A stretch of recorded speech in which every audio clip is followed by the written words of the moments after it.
హైదరాబాద్ లో జరగబోయే మనీ మంత్ర money manifestation classes కి ఇప్పుడే కాల్ చేసి రిజిస్టర్ అవ్వండి.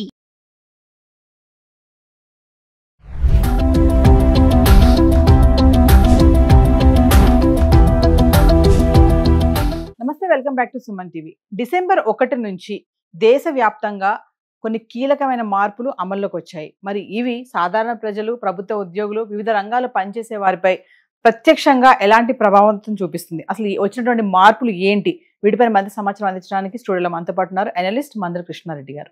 నమస్తే సార్. నమస్తే అమ్మా. సార్, మరి డిసెంబర్ 1 నుంచి కొన్నిట్లో మార్పులు వచ్చాయని చెప్పి మనం చూస్తున్నాం. లైక్ గ్యాస్ సిలిండర్ కానీ, పెట్రోల్ కానీ, పాన్ కార్డ్, ఆధార్ కార్డ్ అని. ఒకసారి వివరాల్లోకి వెళ్తే ఆ చేంజెస్ ఏంటి సార్? అసలు మనం ఈ 5-6 విషయాలు మాట్లాడుతులో మొట్టమొదటి విషయం ఏం తీసుకుందామంటే ఆధార్ కార్డు అలాగే పాన్ కార్డు లింకేజ్ గురించి మాట్లాడు. ఇప్పటిదాకా అనేక సార్లు ఎక్స్టెండ్ చేసుకుంటూ వచ్చింది ప్రభుత్వం. ఆధార్ కార్డు, పాన్ కార్డు రెండు లింక్ చేయకుండా కూడా అన్ని అవకాశాలు కల్పిస్తూ వచ్చింది. కానీ డిసెంబర్ 31 డెడ్ లైన్ పెట్టేసింది. డిసెంబర్ 31 తర్వాత ఎట్టి పరిస్థితుల్లో ఈ లింకేజీకి ఇంకా అవకాశాన్ని కల్పించము. అతి సామాన్యుడి దగ్గర నుంచి గొప్పవాడు ఎవరైనా సరే ప్రతి ఒక్కరు తప్పనిసరిగా ఆధార్ కార్డుని, పాన్ కార్డుని రెండు లింక్ చేయాలి. అంటే ఆధార్ కార్డు, పాన్ కార్డు విడివిడిగా ఉన్నప్పుడు ఏం జరుగుతుందంటే ఆధార్ కార్డు ద్వారా ఏ రకమైన ప్రయోజనాలు పొందుతున్నారో, పాన్ కార్డు ద్వారా ఏ రకమైన పొందుతున్నారో తెలియకుండా వస్తుంది. ఒకవేళ ఫ్రాడ్ చేస్తే కూడా మనిషిని పట్టుకోవాలంటే పాన్ కార్డు లోపల పెద్ద వివరాలు ఎక్కువ ఉండవు, మనిషికి సంబంధించిన వివరాలు ఎక్కువ ఉండవు. ఆధార్ కార్డులో పర్సనల్ సంబంధించిన డీటెయిల్స్ చాలా ఉంటాయి. పాన్ కార్డులో ఏమైనా మీరు చేసేటువంటి ట్రాన్సాక్షన్స్ మాత్రం ఉంటాయి. బ్యాంక్ ట్రాన్సాక్షన్స్ ఎక్కడెక్కడ మీరు చేస్తున్నారో దానికి సంబంధించి నాన్ బ్యాంకింగ్ ఫైనాన్స్ కంపెనీలు చేసినప్పుడు మాత్రమే ఆధారాలు పాన్ కార్డు నెంబర్ వేసి చేసేటువంటి దాంట్లో పాన్ డీటెయిల్స్ వస్తాయి. ఒకవైపున ఆర్థిక నేరాలు, ఇంకోవైపున అసలు వ్యక్తి యొక్క వివరాలు. అసలు యొక్క వ్యక్తి వివరాలు, పూర్తి వివరాలు, అతను ఏ గ్రామంలో పుట్టాడు, ఎక్కడ పుట్టాడు, అతను ఏమిటి, అతని జీవితం అన్ని దాదాపుగా దాని ఇన్ఫర్మేషన్ అంతా వచ్చేట్టుగా ఆధార్ కార్డు ఉంటుంది. అంటే ఆధార్ కార్డు అప్లై చేసుకోవడంలోనే మీ స్కూల్ సర్టిఫికేట్ దగ్గర నుంచో లేదా మీ డేట్ ఆఫ్ బర్త్ సరైన ఒరిజినల్ సర్టిఫికేట్ దగ్గర నుంచి మొదలు పెడితే ఇన్ఫర్మేషన్ అంతా ఇచ్చాక మీకు ఆధార్ కార్డు వస్తుంది. అంటే ఆధార్ కార్డు వెనక్కి పెడితే మీ మూలాలంతా తెలుస్తాయి. అంటే ఆ వ్యక్తి ఎక్కడున్నాడు, ఎక్కడ పుట్టాడు, ఎలా జరుగుతున్న విషయాన్ని తెలుస్తాయి. పట్టుకోవడం చాలా సులభం. అలాగే పాన్ కార్డు సంబంధించింది ఆర్థిక వ్యవహారాలు అన్నీ తెలుస్తాయి. ఈ ఆర్థిక వ్యవహారంలో ఎవరైనా తప్పు చేస్తే, పొరపాటు చేస్తే వాళ్ళు ఎలా పట్టుకోవాలంటే పాన్ కార్డు ద్వారా పట్టుకోవడానికి వీల్లేదు కాబట్టి ఆధార్ కార్డు ద్వారా పట్టుకోవచ్చు. కాబట్టి ఆధార్లో దాంట్లో మొత్తం టోటల్గా దాంట్లో రికార్డ్ అయిపోతాయి. అలాగే ప్యాన్లో కూడా రికార్డ్ అవుతాయి. ఒక దగ్గర రికార్డు దొరకపోయినా ఇంకో దగ్గర రికార్డు దొరుకుతుంది. కాబట్టి సులభంగా పట్టుకోవడానికి వీలుగా ఆధార్ని, పాన్ కార్డుని రెండింటిని లింక్ చేయడం అనేది ప్రభుత్వం తీసుకున్న నిర్ణయం. ఈ నిర్ణయాన్ని 5-6 సార్లు మార్చారు. మీరు చేసుకోండి అని చెప్పుకుంటూ వచ్చారు. కానీ ఇంతవరకు చాలా మంది చేయలేదు. ఇప్పుడు చేయకపోతే మాత్రం 31 డిసెంబర్ తర్వాత ఎక్స్టెండ్ కాదు. కాకపోతే వచ్చే నష్టాలు ఏమిటి? నెంబర్ 1 తీసుకుంటే ఏంటంటే ఫస్ట్ థింగ్, మీకు 31 డిసెంబర్ తర్వాత ఆధార్ కార్డు మీద, పాన్ కార్డు మీద మీకు వచ్చే అవకాశాలు మొత్తం ఆగిపోతాయి. పాన్ కార్డు ముఖ్యంగా ఏమిటి, బ్యాంకుకు సంబంధించిన లావాదేవీలు, బ్యాంకులో మీరు రెండోది ఇన్కమ్ ట్యాక్స్ సంబంధించినటువంటి మీరు రిటర్న్స్ ఫైల్ చేయడంలో కానీ మీకు ఇంకా అవకాశాలు ఉండవు. మీకు అలాగే మీకు రావాల్సిన రాయితీలు ఏమైనా రావాల్సి ఉంటే ఆగిపోతాయి. తర్వాత మీరు దీన్ని ఇంకా ఎక్కడైనా మీరు మ్యూచువల్ ఫండ్స్లో ఎక్కడైనా పెట్టుబడి పెట్టదలుచుకున్నా, స్టాక్ ఎక్స్చేంజ్లో పెట్టదలుచుకున్నా డిమాట్ అకౌంట్ అని ఉంటుంది. ఆ డిమాట్ అకౌంట్ మొత్తం క్లోజ్ అయిపోతుంది. అంటే మీరు ₹1 కూడా అప్డేట్ చేయలేరు, ₹1 కూడా మీరు తీసుకోలేరు. స్టాక్ ఎక్స్చేంజ్లో మీరు ఇంకా ప్రవేశపెట్టలేరు. మీరు దానిలోంచి పూర్తిగా మీరు దూరం అయిపోయినట్టే అయిపోతుంది. అంటే ఇప్పటిదాకా మీరు కొన్న స్టాక్స్ కానీ, లేకపోతే మీరు అమ్మాల్సిన స్టాక్స్ కానీ, మీరు ఏ లావాదేవీలు దాని ద్వారా జరగకుండా ఆగిపోతాయి. ఇలాగ అనేక రకాల నష్టాలు ఉన్నాయి. అంటే ఇంకా బ్యాంక్ ట్రాన్సాక్షన్ మీకు ఇంకా జరగడానికి అవకాశం ఉండదు. బ్యాంక్ అకౌంట్ ఓపెన్ చేయడానికి అవకాశం ఉండదు. ఉన్న బ్యాంక్ అకౌంట్లన్నీ కూడా మీకు క్లోజ్ అయిపోయే అవకాశాలు ఉంటాయి. ఇలా రకరకాల సమస్యలు మీ మీద వచ్చి పడతాయి. అంటే ఒకవేళ డిసెంబర్ 31 లోపల ఆధార్ కార్డుని, పాన్ కార్డుని రెండింటిని లింక్ చేసుకోకపోతే చాలా ఆపదలు వచ్చి పడ్డాయి. మరి అసలు నేను ఇప్పటిదాకా నా Aadhaar card, pan card link అయిందా లేదని ఎలా తెలియాలి? అప్పుడు మీరు ఏం చేయాలంటే my Aadhaar and pan card linkage status అని మీరు గూగుల్లోకి వెళ్ళి కొడితే మీకు ఆ స్టేటస్ సంబంధించిన వెబ్సైట్ ఓపెన్ అవుతుంది. దాంట్లోకి వెళ్ళి మీ ఆధార్ కార్డు, పాన్ కార్డు సంబంధించిన డీటెయిల్స్ దాంట్లో వస్తే మీరు ఇప్పటిదాకా లింకేజ్ అయిందా లేదా అని స్పష్టంగా కనబడుతుంది. లింకేజ్ కాకపోతే కొన్ని వివరాలు అడుగుతారు. ఆ వివరాలు మీకు ఇచ్చేస్తే ఆటోమేటిక్గా మీరు లింకేజ్ అయిపోతుంది. అంటే ఇంట్లో కూర్చొని మీరు లింకేజ్ చేసుకోవాలి. దీనికి ఎక్కడికో పోవాల్సిన అవసరం లేదు, ఎవరి సాయం కూడా అక్కర్లేదు. ఎవరు మొబైల్ ఫోన్లో వాళ్ళు చేసుకునే అవకాశం ఉంది. కాబట్టి ఇది చాలా సులభమైన పని. ఒక్క 5 నిమిషాలు దానికోసం కేటాయించగలిగితే రాబోయే ఇన్ని ఆపదల నుంచి మీరు తప్పించుకునే అవకాశం ఉంటుంది. ఒక్కసారి లింకేజ్ ఆగిపోయిందంటే ఆ తర్వాత మీరు లింక్ చేసుకోవాలన్నా వెంటనే చేసుకోలేదు. మళ్ళీ దానికంతా ప్రాసెస్, వ్యవహారం, ఫీజులు, ఇంత నష్టాలు జరిగిన తర్వాత నష్టాలు మీరు అనవసరంగా కొని తెచ్చుకోవడానికి ఒక్క పైసా ఖర్చు లేకుండా 5 నిమిషాల్లో మీరు చేసుకునే అవకాశం ఉంది. కాబట్టి ప్రతి ఒక్క వ్యక్తి వెంటనే జాగ్రత్త పడి డిసెంబర్ 31 లోపల ఆధార్, పాన్ కార్డు లింక్ అయ్యి ఉందా లేదని చెక్ చేసుకోవడం, లింక్ కాకపోతే లింక్ చేసుకోవడం చాలా ఉత్తమమైన విషయం అని మనం వాళ్ళకి ఇన్ఫర్మేషన్ ఇస్తున్నాం. ఇది మొదటి విషయం. ఇక రెండో దానికి వస్తే మనం దీని లోపల ఎల్పిజి సిలిండర్ ధరలో మార్పు వచ్చాయి. ఎల్పిజి సిలిండర్లో ఎలాంటి మార్పు వచ్చాయంటే కమర్షియల్ సిలిండర్ ఏదైతే ఉందో దాంట్లో మనకు 10 రూపాయలు తగ్గుతుంది. ఈ నెల నుంచి ఇది అమల్లోకి వస్తుంది. 10 రూపాయలు తగ్గిపోతుంది. ఒక సిలిండర్ మీద 10 రూపీస్ తగ్గే అవకాశం ఉంది. అంటే దాని బరువులో ఏ మార్పు లేకుండా సిలిండర్కి 10 రూపాయలు తగ్గిస్తున్నారు. ఇది గమనించాల్సిన అవసరం ఉంది. ఓన్లీ కమర్షియల్ సిలిండర్సే కాబట్టి ఇది మనకు గృహోపకరణంగా ఉపయోగపడేటువంటి సిలిండర్లో ఏ మార్పు లేదు. దాని గురించి ఎవరు కూడా ఆశపడాల్సిన అవసరం లేదు. ప్రస్తుతానికి ఇప్పుడు ఎట్లయితే మనకి ఇంటి వినియోగానికి వస్తున్నటువంటి కానీ అదే రేట్లో వస్తాయి, అదే క్వాలిటీతో అదే వెయిట్ తోటి వస్తుంది. ఒక కమర్షియల్ సిలిండర్ ఏదైతే బయట ఉపయోగిస్తారో మనకు బిల్డింగ్ అట్లాంటి వాటిలో చాలా రేట్లో ఉపయోగిస్తారు సిలిండర్లు, అలాంటి సిలిండర్లో మాత్రం 10 రూపాయలు మనకు ఒక సిలిండర్ మీద తగ్గిందనే విషయాన్ని మనం గమనించుకోవాల్సిన అవసరం ఉంది. ఇక మూడోది తీసుకున్నట్టయితే మనం ఆన్లైన్ బ్యాంకింగ్ విషయాల్లో చాలా మార్పులు వచ్చాయి. ఆర్థిక నియమాల్లో కొన్ని మార్పులు వచ్చాయి. ఏంటంటే ఆన్లైన్లో ఇష్టం వచ్చినట్టు ఇప్పటిదాకా మనం ఏం చేస్తున్నాం అంటే యూపీఐ ట్రాన్సాక్షన్స్ కానీ అలాగే బ్యాంక్ ట్రాన్సాక్షన్ కానీ మనం ఏదైనా గూగుల్ పే ద్వారా ఫోన్పే ద్వారా ఇట్లా రకరకాలుగా మనం పేమెంట్ చేసుకుంటూ పోతున్నాం. ఇప్పటిదాకా దాని మీద గవర్నమెంట్ ఏ రకమైన పెద్ద యాక్షన్స్ తీసుకోవట్లేదు. కానీ ఇప్పటి నుంచి ఇప్పుడు దానికి ఖచ్చితంగా ఈ వీటికి ఎంత అమౌంట్ మొత్తం టోటల్ మనం వాడుతున్నాం, దాంట్లో మీరు ఇన్కమ్ ట్యాక్స్ పరిధిలోకి వస్తున్నారా లేదా అనేది ప్రతి ఒక్కటి చెక్ చేసే అవకాశాలు ఉన్నాయి.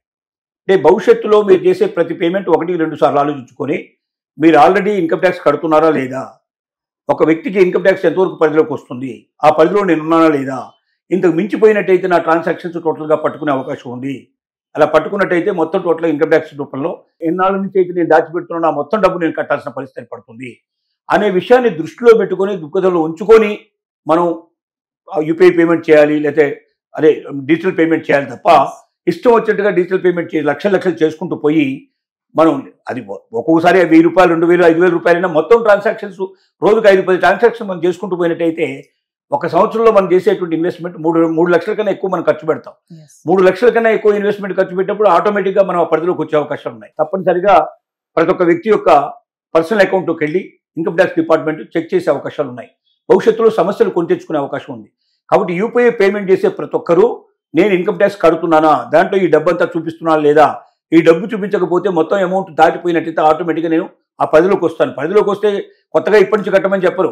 నీ గత జీవితంలో ఎన్నాళ్ళ నుంచి ఇట్లా నీ దగ్గర డబ్బు ఉంది, ఏమేమి సోర్సెస్ నీకున్నాయి, మొత్తం వెతికి బయటికి తీసి ఆ మొత్తం డబ్బంతా కూడా నీ దగ్గరికి అక్కించే అవకాశాలు. కాబట్టి ఏదో ఈ సంవత్సరం దొరికిపోతే ఈ సంవత్సరం ఏదో కడతానని అనుకోవాల్సిన అవసరం లేదు. గతంలో కూడా నువ్వు ఎంతకాలం వాడుతున్న విషయాలు కూడా బయటకు వస్తాయి.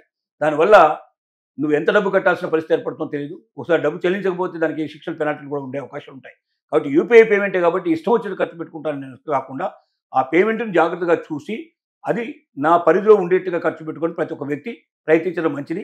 అవసరమైతే ఇన్కమ్ ట్యాక్స్కి సంబంధించిన ఏ చార్టెడ్ అకౌంట్ సలహాలు తీసుకుని దాని ప్రకారం ప్రొసీడ్ అయితే మంచిది. అంటే సార్ ఇప్పుడు ఏవైతే మార్పులు వచ్చాయో ఇవన్నీ కూడా ప్రైవేట్ గవర్నమెంట్ అందరికీ ఇంపాక్ట్ చూపిస్తాయంటారా? ప్రతి ఒక్కరి మీద ఇంపాక్ట్ చూపిస్తుంది. సామాన్యుడి దగ్గర నుంచి మొదలు పెడితే పెద్దవాళ్ళ దాకా, కమర్షియల్ వాళ్ళకు కూడా. అంటే ఇప్పుడు తీసుకునేవాడు కూడా పేమెంట్ మనం ఇస్తున్నాం. సపోజ్ ఒక టీ దుకాణంలో మనం పేమెంట్ చేస్తున్నాం, కిరాణా దుకాణంలో పే చేస్తున్నాం, సూపర్ బజార్లో పే చేస్తున్నాం, ఈ పెట్రోల్ బంకులో పే చేస్తున్నాం. వాళ్ళకు అన్ని పేమెంట్లు వస్తాయి కదా, వాళ్ళ టర్న్ ఓవర్ కూడా చెక్ చేస్తారు. వాళ్ళు కూడా ఆ పరిధిలో ఉన్నారా లేదా చెక్ చేస్తారు. అంటే ఇచ్చేవాడికే కాదు, తీసుకునేవాడికి కూడా రేపు పొద్దున ఇన్కమ్ ట్యాక్స్ పరిధిలో ఉన్నాడా లేదా, లేకపోతే ఎందుకు లేదనే విషయాన్ని పరిశీలన చేయడం జరుగుతుంది. అతి ముఖ్యమైన మార్పు ఉద్యోగస్తులకు సంబంధించిన మార్పు ఒకటి వస్తుంది. ఇప్పటిదాకా national pension scheme, unified pension scheme అని 2 రకాలు ఉన్నాయి. అంటే ఒక ప్రభుత్వం నుంచి వచ్చేటువంటి పెన్షన్ కానీ లేదా ప్రైవేటు ఉద్యోగస్తులకు సంబంధించిన పెన్షన్ స్కీమ్ కానీ గవర్నమెంట్ 2 రకాలుగా చేస్తుంది. ఒకటేమో నేషనల్ పెన్షన్ స్కీమ్ అని ఒక విధానం పెట్టింది.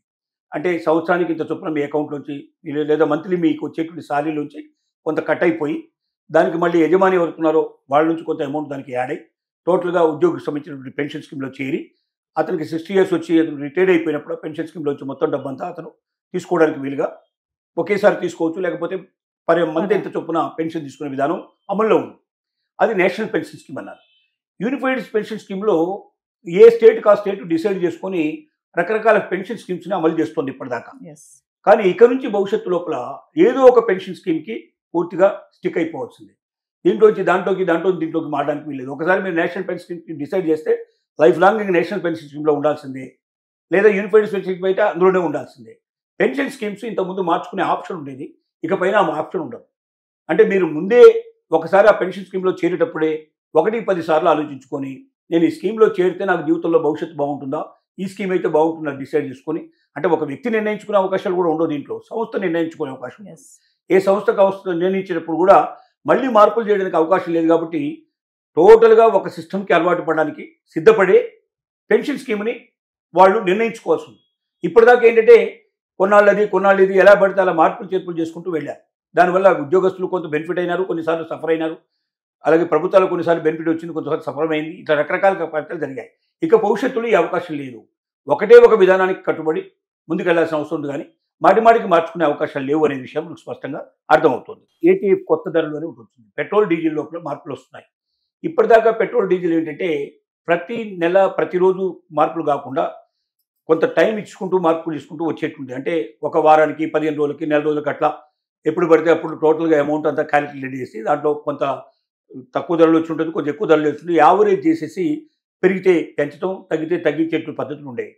ఇక నుంచి ప్రతిరోజు టోటల్ ఎప్పటికప్పుడు ఈరోజు పెరిగితే ఈరోజు పెంచేస్తారు, రేపు తగ్గితే తగ్గిస్తారు, లేకపోతే పెరిగితే పెరుగుతుంటుంది. అంటే ఏ రోజుకి ఆ రోజు మార్పులు వచ్చే అవకాశం. గతంలో కొంతకాలం మొదట్లో ఇలాగే ఉండేది. తర్వాత దాన్ని మార్చేసి యావరేజ్ తీసేసి యావరేజ్ మీద ఒకసారి ఒక 1 మంత్కి ఒకసారి అట్లా ఒక పీరియడ్ పెట్టి ఆ 2 వారం ఆ పీరియడ్ లోపల క్యాలిక్యులేట్ చేసి ఇచ్చేటువంటి విధానం ఉండేది. ఈ విధానంలో ఏమవుతుందంటే ఒకసారి పెరిగితే ఇంత పెరిగిందా అనే పరిస్థితి, తగ్గడం చాలా తక్కువ. మనకు ఉండేటువంటి పరిస్థితులు, మన దేశ పరిస్థితిని బట్టి తగ్గేది తక్కువ ఉంటుంది, పెరిగేది ఎక్కువ ఉంటుంది. ఒకేసారి 10 రూపాయలు, 20 రూపాయలు, 15 రూపాయలు తేడా వచ్చేసరికల్లా కస్టమర్స్ అంతా కూడా ఎదురు తిరిగే పరిస్థితి, బాధ, యాంగ్రీ అంతా వ్యక్తం చేయడం. ముఖ్యంగా ఇప్పుడు సోషల్ మీడియా వచ్చిన తర్వాత సెకండ్ల లోపల కొన్ని లక్షల మంది, కోట్ల మంది రియాక్ట్ అయ్యే అవకాశాలు ఏర్పడుతున్నాయి. దీనివల్ల ప్రభుత్వం అనవసరంగా ప్రమాదంలో పడుతుంది. కాబట్టి ఏ రోజుకి ఆ రోజు అయితే తేడా కొద్దిగా ఉంటుంది, ఎక్కువ తేడా ఉండదు. ఆ కొద్ది తేడా ఉంటుంది కాబట్టి పెద్దగా రియాక్ట్ అయ్యే అవకాశాలు ఉండవు. మెల్లమెల్లగా పెరిగితే ఓహో ఈరోజు ₹1 పెరిగింది, రేపు ₹2 పెరిగింది, ₹3 అట్లా పెరిగింది. కానీ ఒకేసారి ₹10, ₹15 వేసినట్టు రియాక్ట్ ఎక్కువ అవుతున్నారు. కాబట్టి ఇక పైన డీజిల్, పెట్రోల్ విషయాల లోపల ప్రతిరోజు లెక్కలు చూసి పెరుగుదల ఉంటే పెంచడం, తగ్గితే తగ్గించడం అనే పద్ధతిని అమల్లోకి తీసుకొచ్చే ప్రయత్నంలో సెంట్రల్ గవర్నమెంట్ ఉంది. ఇక చివరి విషయంగా మనం చెప్పుకునేది ఏంటంటే బ్యాంకు విధానాల్లోనే కొన్ని మార్పులు వచ్చాయి. అంటే బ్యాంకు ఏటీఎం కార్డులు కానీ, లేకపోతే మనకు డెబిట్ కార్డు కానీ, క్రెడిట్ కార్డు కానీ, అంటే కార్డులు మనకు చాలా ఉన్నాయి. ఈ కార్డుల్లో లావాదేవీల లోపల ఇష్టం వచ్చినట్టుగా ఇంతకుముందు ఎన్నిసార్లైనా మనం డ్రా చేసుకునే అవకాశం. కొంతకాలం అయిన తర్వాత ఏం చేశారంటే మీ ఓన్ బ్యాంకులో అయితే ఎక్కువ సార్లు చేసుకోవచ్చు, బయట బ్యాంకులో చేసినప్పుడు తక్కువ చేసుకోవచ్చు, ఇలా ఉన్నాయి. దాన్ని ఇంకా తగ్గించే ఆలోచనలో ఉంది బ్యాంక్. అంటే ఇప్పుడు ఉదాహరణకి 10 సార్లు మనం బయట ఉండే బ్యాంకుల లోపల మన ఓన్ బ్యాంకులో 10 టైమ్స్ తీసుకునే అవకాశం, ₹1 ఛార్జ్ ఎక్స్ట్రా లేకుండా మనకు ఉండే అవకాశం నుంచి దాన్ని 3 సార్లకు తగ్గించే ప్రయత్నంలో ఉంది. అలాగే మన బయట బ్యాంకులకు ఇప్పుడు 3 సార్లు అవకాశం ఇస్తున్నారు. దాన్ని ఏ ఒక్కసారికో అవకాశం లేకుండా, లేదా అసలు బయట బ్యాంకులు మొదటి రోజు నుంచే ఛార్జ్ పెట్టే అవకాశాలు ఉన్నాయి. ఇలాంటి కొన్ని అవకాశాలు పెరుగుతున్నాయి. అంటే క్రెడిట్ కార్డు, డెబిట్ కార్డు లాంటి ఉన్నటువంటి వారు ఎవరైతే ఉన్నారో ఈ బ్యాంకింగ్ సిస్టంలో ఇక నుంచి ఛార్జెస్ ఎక్కువ పే చేయడానికి సిద్ధంగా ఉండాలి. రెండోది, చాలామంది ఏంటంటే ఒకసారి మనం డ్రా చేయడం ఎందుకు, అవసరమైనప్పుడే చేసుకుందాని 100, 200, 500, ₹1000 కూడా ఎప్పటికప్పుడు అవసరమైనప్పుడు కొద్దిగా తీసుకుంటుంటారు. మీరు ఎన్నిసార్లు ఎక్కువ ట్రాన్సాక్షన్ చేస్తే అన్ని ₹10 మించి మీకు మీద అకౌంట్లో పడతాయి. అంటే 10 సార్లు మీరు అకౌంట్లో ఓపెన్ చేసి మీరు డబ్బు తీసుకుంటే ₹100 మీ మీద పడ్డట్టు లెక్క. అదే ఒకవేళ దాన్ని కూడా పెంచే ఆలోచనలో ఉన్నారు. ఇప్పటిదాకా ₹10 తీసుకుంటున్నారు, అది కూడా తొందరలోనే పెరగడానికి అవకాశం ఉన్నాయనేది హెచ్చరిక చేస్తున్నారు. ఎందుకంటే రోజు రోజుకి ఇన్ఫ్లేషన్ పెరుగుతూ ఉంది, డబ్బు విలువ తగ్గుతుంది. ఇవాళ చూస్తే డాలర్ విలువ మనం చూస్తే, డాలర్కి రూపాయి విలువ చూస్తే భారతదేశంలో స్వతంత్రం వచ్చినప్పటి నుంచి ఇప్పటిదాకా తగ్గనటువంటి పద్ధతిలో ₹92 చిల్లర. ఇవాళ ఒక డాలర్కి ఇండియన్ కరెన్సీ 92 ప్లస్ చేంజ్ వస్తుంది. అంటే ఎంత దిగజారిపోయిందంటే స్వాతంత్రం వచ్చినప్పటి నుంచి, అంటే డబ్బు మనకు ప్రింట్ అయినప్పటి నుంచి మొదలు పెడితే, ఇండియన్ కరెన్సీ ప్రింట్ అవ్వడం మొదలుపెట్టినప్పటి నుంచి ఇప్పటిదాకా ఇంత తగ్గుదల ఎప్పుడు లేదు. అంటే డాలర్ ముందు మనం మోకరెళ్ళిపోయినాం. దీనివల్ల చాలా మార్పులు వస్తాయి. ఎందుకంటే విదేశాల నుంచి వచ్చేటువంటి సరుకుల్లో, బాటల్లో అన్నింటిలో తేడాలు వచ్చే అవకాశాలు ఉంటాయి. మన ఇన్ఫ్లేషన్ పెరుగుతుంది, తద్వారా వడ్డీ రేట్లు పెరిగే అవకాశాలు ఉంటాయి. ఇలా చాలా సమస్యలు మనకు వచ్చే అవకాశాలు ఉంటాయి. ఇలాంటి పరిస్థితుల్లో బ్యాంకులు ఏం చేశాయంటే ఛార్జెస్ పెంచుకోవడానికి మార్గాలు ఆలోచిస్తున్నాయి. దాంట్లో భాగంగానే నెంబర్ 1, ఉపయోగించేటువంటి కార్డులు ఏవైతే ఉన్నాయో, ఆన్లైన్లో మనం పేమెంట్ తీసుకునేవైతే ఉన్నాయో, ఏటీఎం ఛార్జీలు కానీ లేకపోతే ఇంకో రకమైన బ్యాంక్ విధానంలో తీసుకున్న దాంట్లో ప్రతి దానికి ఛార్జ్ పెంచే ఆలోచనలో ఉన్నాయి. ఆ రకంగా ఎక్కువ డబ్బులు పడతాయి. కాబట్టి మీరు ఒకేసారి ఎంత మొత్తం కావాలో తీసుకొని పెట్టుకొని మీ దగ్గర నుంచి ఉపయోగించుకోవడం మంచిది తప్ప, ఎక్కువ సార్లు మనం ఏటీఎంని ఉపయోగించుకోవడం వల్ల, డెబిట్ కార్డు, క్రెడిట్ కార్డు ఉపయోగించుకోవడం వల్ల ఎక్కువ ఛార్జెస్ మన మీద పడే ప్రమాదం ఉందనేది ప్రతి ప్రేక్షకుడు జ్ఞాపకం ఉంచుకోవాలి. రెండోది ఏమవుతున్నాయంటే ఆన్లైన్ ట్రాన్సాక్షన్లో మీకు ఎస్ఎంఎస్లు వస్తున్నాయి. మీరు బ్యాంకులో డబ్బు తీసినా ఎస్ఎంఎస్ వస్తుంది, బ్యాంకులో డబ్బు వేసినా ఎస్ఎంఎస్ వస్తుంది, లేదా ఇంకేదైనా దీనికి జిఎస్టీ పడ్డా, ఇంకో ఛార్జ్ పడ్డా ప్రతిదానికి ఎస్ఎంఎస్ వస్తుంది. ఇంతకుముందు ఎస్ఎంఎస్లు అన్ని ఫ్రీగా ఉండే అవకాశాలు ఉన్నాయి కొన్ని బ్యాంకుల్లో. కొన్ని బ్యాంకుల్లో 30 వరకు ఫ్రీగా పెట్టి 30 తర్వాత ఉపయోగించడానికి చాలా తక్కువ నామినల్ ఛార్జీలు ఇచ్చేవాళ్ళు. ఇప్పుడు ప్రతి ఎస్ఎంఎస్కి ఛార్జ్ చేసే ఆలోచనలు ఉన్నారు. మీరు బ్యాంకులో వేసినా ఎస్ఎంఎస్ పడుతుంది, తీసినా ఎస్ఎంఎస్ పడుతుంది, లేదా జిఎస్టీ వచ్చినా ఇంకోటి వచ్చినా ప్రతి దానికి మీకు ఎస్ఎంఎస్ వచ్చే అవకాశం ఉంది. ప్రతి ఎస్ఎంఎస్కు డబ్బులు అనేసరికల్లా బ్యాంక్ ఛార్జీలు వాచిపోయే అవకాశం ఉంది, చాలా పెరిగిపోయే అవకాశం ఉంది. కాబట్టి అవి ఎంత అనేది మీరు తెలుసుకోవాలి. నేషనలైజ్ బ్యాంక్స్లో చాలా తక్కువ ఉంటాయి, ప్రైవేట్ బ్యాంకుల్లో చాలా ఎక్కువ ఉంటాయి. ఉదాహరణకి మనకు కోటక్ మహీంద్రా బ్యాంక్ ఉంది. రెండోది ఏంటంటే ఎస్బీఐలో కూడా ఈ మార్పుల కోసం ఆలోచన చేస్తున్నారు. నేషనలైజ్ బ్యాంకులో తక్కువనా కూడా ప్రైవేట్ బ్యాంకుల్లో ఎక్కువ ఉంటాయి కాబట్టి బ్యాంక్ ఛార్జీలు ఎంత అని అడగాల్సిన బాధ్యత మనకు ఉంది. రెండోది మినిమం బ్యాలెన్స్ అనేది ఉంది. ఈ మినిమం బ్యాలెన్స్ ఖచ్చితంగా మనం మెయింటైన్ చేయకపోతే మన మీద విపరీతంగా డబ్బు పడుతుంది. అంటే ఉదాహరణకి ఖచ్చితంగా మీ అకౌంట్లో 50,000 రూపాయలు మినిమం పెట్టాలి. ఎప్పుడు చూసినా యావరేజ్గా 50,000 ఉండాలి. అంటే రోజు ఉండాల్సిన అవసరం లే. ఒక్క నెలకి అంటే 50,000 ఇంటూ నెల 30 రోజులకు ఎంత అవుతుంది, ఎంత అమౌంట్, ఆ అమౌంట్ ఈక్వల్గా మొత్తం నెలలో ఉండేటువంటి టోటల్ అమౌంట్ని కూడతారు. అంటే అది సరిపోతే మీకు రూపాయి ఛార్జ్ పడదు. అది తక్కువ అయితే ఆటోమేటిక్గా మీ ఛార్జ్ పడుతుంది. మీరు ఉంచాల్సిన డబ్బు ఉంచకపోతే, ఉంచడం అంటే వాడికి ఏం బాకీ లేము, మన డబ్బే దాంట్లో పెట్టుకున్నది. అయినప్పటికీ మినిమం బ్యాలెన్స్ మీరు మెయింటైన్ చేస్తే ఇది ఫ్రీ ఇది ఛార్జెస్ లేకుండా ఇస్తామంటారు. మినిమం బ్యాలెన్స్ మెయింటైన్ చేయకపోతే దీనికి ఎంత ఛార్జ్, దీనికి ఎంత ఛార్జ్, దీనికి ఎంత అన్నిటి ఛార్జెస్ వేస్తారు. ఏదేమైనట్టు ఒక బ్యాంకు నడవడానికి డబ్బులన్నీ మన దగ్గర వసూలు చేస్తారు. ఆ బ్యాంకు లాభాలు కూడా మన దగ్గర వసూలు చేస్తారు. ఎవడు అప్పనంగా మనకు ₹1 ఇవ్వడు. కాబట్టి బ్యాంకుతో లాభాలు చేసే ప్రతి ఒక్కరు కూడా లావాదేవీలు ఇప్పటి నుంచి పెరిగే వాటి కోసం మనం ఆలోచించాల్సిన అవసరం ఉంది. ప్రతి దాని మీద మనకు డబ్బులు ఎక్కువ పడే అవకాశం ఉంటుంది. కాబట్టి మినిమం బ్యాలెన్స్ మెయింటైన్ చేయడం కూడా ఆలోచించండి. ఏ బ్యాంకులో మినిమం బ్యాలెన్స్ తక్కువగా ఉంటుందో అలాంటి బ్యాంకును మనం ఎంచుకున్నట్టయితే మనకు ఛార్జెస్ తక్కువ పడతాయి. మనకు నేషనలైజ్ బ్యాంకులో అయితే 5,000 నుంచి 10,000 కన్నా ఎక్కువ మనం పెట్టాల్సిన అవసరం ఉంది. కొన్ని బ్యాంకులో అయితే ప్రైవేట్ బ్యాంకు లోపల 50,000, ₹1,00,000 మరి ప్రతిరోజు 50,000 రూపాయలు మెయింటైన్ చేస్తే కానీ మీకు ఈ ఛార్జీలు పడకుండా ఉంటాయి మనకి హెచ్చరిక చేస్తారు. ప్రతిరోజు 50,000 అంటే ఇంటూ 30 వేసుకున్నా కూడా 15 లక్షల రూపాయలు ఖచ్చితంగా మనకు ఒక నెల లోపల మన దగ్గర ఉండాలి. అంటే మన అకౌంట్లో ఏదో రకంగా టోటల్ కొడితే 15 లక్షలు కనపడాలి. అంటే సామాన్య డెవలప్ మెయింటైన్ చేయడం చాలా కష్టం. కాబట్టి వీటన్నిటిని దృష్టిలో పెట్టుకొని రాబోయే మార్పులు ఎప్పటికప్పుడు స్టడీ చేసి దాంట్లో ఎక్కడ మనం తగ్గిపోయే అవకాశం ఉంటుంది, ఎక్కడ మనకు బాధ కలగకుండా ఉంటుంది, ఎక్కడ మనకు ఎక్కువగా డబ్బు పడకుండా ఉంటుందని 1కి 10 సార్లు ఆలోచించుకొని ప్రతి వ్యక్తి ముందుకు ప్రయాణం చేస్తే తన జీవితం లోపల నష్టపోయే ప్రమాదం తగ్గుతుందని మనం చెప్పగలుగుతున్నాం. Thank you sir.